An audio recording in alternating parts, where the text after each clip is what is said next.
Hello students, আজকে আমি চলে এসেছি আরেকটি নতুন ভিডিও নিয়ে। আজকে আমাদের বিষয়বস্তু হচ্ছে প্রকৃতি সম্পর্কে মানুষের অভিজ্ঞতা। এই চ্যাপ্টারের তৃতীয় টপিক গাছ আমাদের প্রাণ। এই চ্যাপ্টারটি পড়তে পড়তে কিন্তু আমরা অনেক প্রশ্ন উত্তরের বিষয়েও আলোচনা করব, তাই ভিডিওটি তোমরা কিন্তু শেষ পর্যন্ত দেখবে এবং শেষে আমরা এই ছকটিও পূরণ করে নেব। গাছ আমাদের প্রাণ এই কথাটি কেন বলা হচ্ছে? ঘরবাড়ি বানানো মানুষ যখন শেখেনি, গাছই ছিল তার থাকার জায়গা। কখনো কখনো গাছের ওপর মাচা বেঁধেও থাকতো। আজও কোনো কোনো গাছ থেকে আমরা ওষুধ পাই, আবার কোনো গাছ থেকে খাবার পাই। গাছের নামে কত জায়গার নাম হয়। হিংস্র পশুদের হাত থেকে বাঁচার জন্য গাছের শক্ত ডাল হাতিয়ার হিসেবে ব্যবহার মানুষ অনেক কাল থেকেই করে আসছে। এছাড়াও গাছ মানুষের নানা প্রয়োজনে লাগে। এখানে একটি প্রশ্নের আলোচনা করে নেওয়া যাক যে গাছ মানুষের কি প্রয়োজনে লাগে। গাছ থেকে মানুষ তথা সমগ্র প্রাণী জগৎ বাঁচার অক্সিজেন পায়। এছাড়া পক্ষী আর নানা রকম পোকামাকড়ের আশ্রয়স্থল হলো গাছ। একসময় মানুষও গাছে মাচা বানিয়ে থাকত। এছাড়াও কোনো কোনো গাছ থেকে খাবার, কোনো কোনো গাছ থেকে ওষুধ পাওয়া যায়। গাছের কাঠ, পাতা, ছাল নিত্য প্রয়োজনীয় নানা জিনিস তৈরির কাজে লাগে। গাছের ফুল প্রকৃতির সৌন্দর্য বাড়িয়ে তোলে। ফুল থেকে মৌমাছিরা যে মধু আহরণ করে, সেই মধুও কিন্তু আমরা খাই। এছাড়াও অনেক রকম গাছ আছে যাদের ডাল খুব শক্ত। এখানে 5টি গাছের নাম লিখতে বলা হয়েছে যাদের ডাল খুব শক্ত।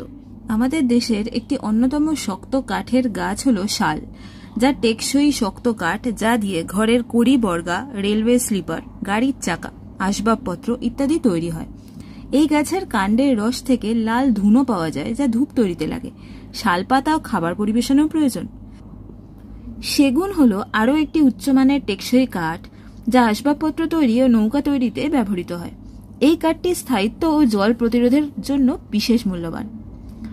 অর্জুন আরেকটি শক্ত কাঠ, যা দিয়ে নৌকো এবং অন্যান্য জলযান তৈরি হয়। কৃষি সরঞ্জামও তৈরি হয়। এই গাছের ছাল, পাতা ও ফল হৃদরোগ, শ্বাসকষ্ট ও ক্ষত নিরাময়ে ব্যবহার হয়। আবলুস মূল্যবান এই গাছের কাঠ খুব শক্ত এবং এর ঘনত্ব এত বেশি যে জলে ভেসে থাকতে পারে না, ডুবে যায়। এই কাঠ মসৃণ বলে নানান বাদ্যযন্ত্র তৈরিতে এই কাঠ ব্যবহার হয়। নানান আসবাবপত্র, খোদাইয়ের কাজ করতেও এর ব্যবহার রয়েছে। মেহগনি এই কাঠ খুবই সুন্দর, মূল্যবান। এই কাঠ গাঢ় কালচে বাদামি রঙের হয়।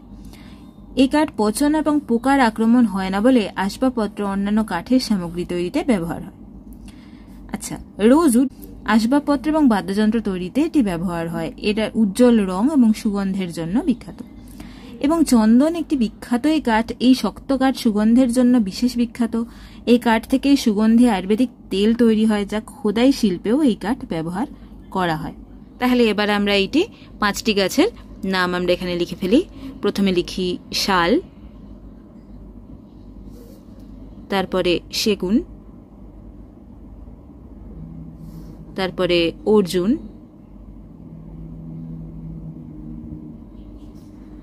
তারপরে মেহগনি,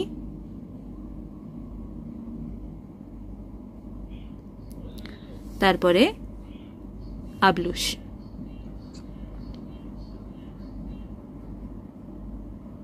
এখানে আমরা 6 নম্বর দিয়ে লিখতে পারি চন্দন। 7 নম্বর দিয়ে এখানে আমরা অন্য আরও কাঠ লিখতে পারি। কৃষিকাজ শেখার পর মানুষের কাছে গাছের গুরুত্ব কিন্তু আরও বেড়ে গেল।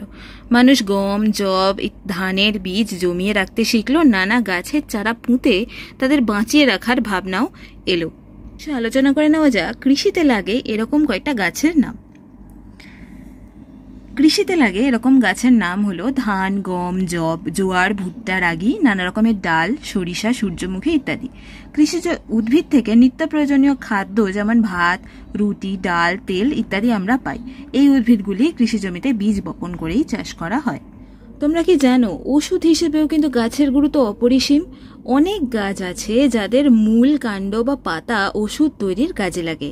এসে দেখে নেওয়া যাক কোন কোন গাছগুলির ঔষধি মূল্য অত্যন্ত বেশি। এখান থেকে প্রশ্ন হতে পারে ওষুধ তৈরিতে লাগে এরকম গাছের নাম লেখো। জ্বর সারাবার ওষুধ কুইনাইন তৈরি হয় সিঙ্কোনা গাছের ছাল থেকে। হৃদরোগের ওষুধ তৈরি হয় অর্জুন গাছের ছাল থেকে।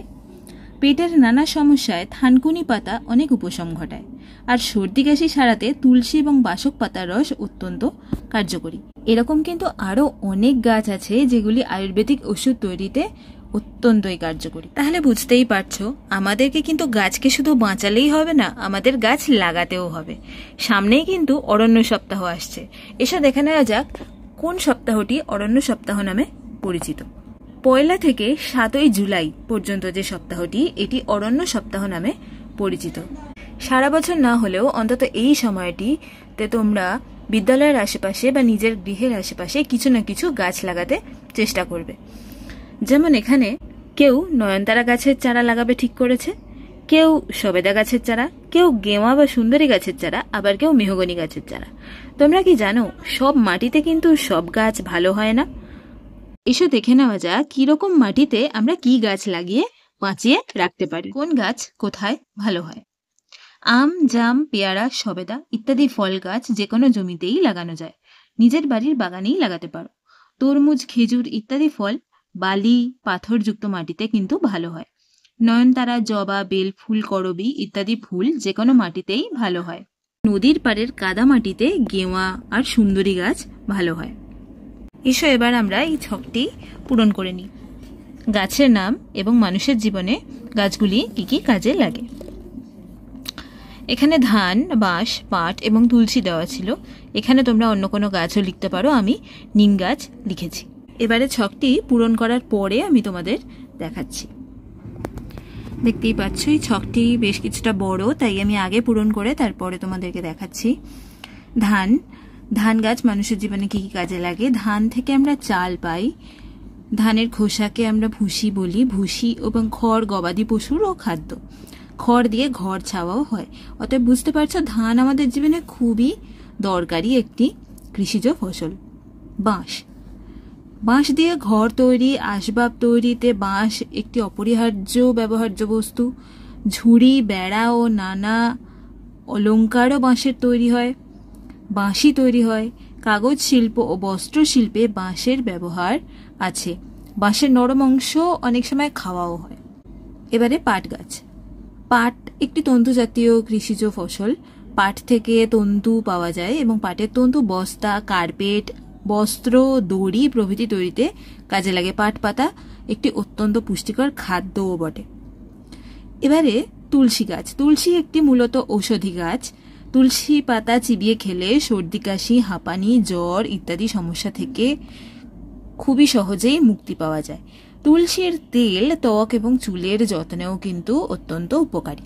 এবারে 5 নম্বরে আমি নিম লিখেছি। নিম লেখার কারণ হচ্ছে নিম একটি এমন গাছ যার প্রায় সব অংশই আমাদের অত্যন্ত কাজে লাগে। যেমন দেখো, নিম তেল বিভিন্ন রোগের চিকিৎসায় লাগে। নিম পাতা খেলে হজমের সমস্যা, দাঁতের সমস্যা, ত্বকের সমস্যা থেকে মুক্তি পাওয়া যায়। নিম পাতার রস নানা রকম আয়ুর্বেদিক সাবান তৈরিতে কাজে লাগে। নিম ডাল দিয়ে দাঁত মাজলে দাঁত ভালো থাকে। নিমের ছালও কিন্তু ঔষধি গুণ সম্পন্ন। এছাড়া নিমের ফল যদি খাওয়া যায় তাহলে কিন্তু লিভার এবং কিডনিও ভালো থাকে। যদিও এতটা লেখার জায়গা না থাকার কারণে আমি এটা লিখলাম না। আজকে সম্পূর্ণটা আলোচনার পরে এবারে আশা করি তোমাদের বুঝতে আর কোনো অসুবিধা নেই কেন আমরা বলি গাছ আমাদের প্রাণ। আজকের ভিডিওটি তোমাদের কেমন লাগলো সেটা আমাকে অবশ্যই কমেন্ট করে জানাবে এবং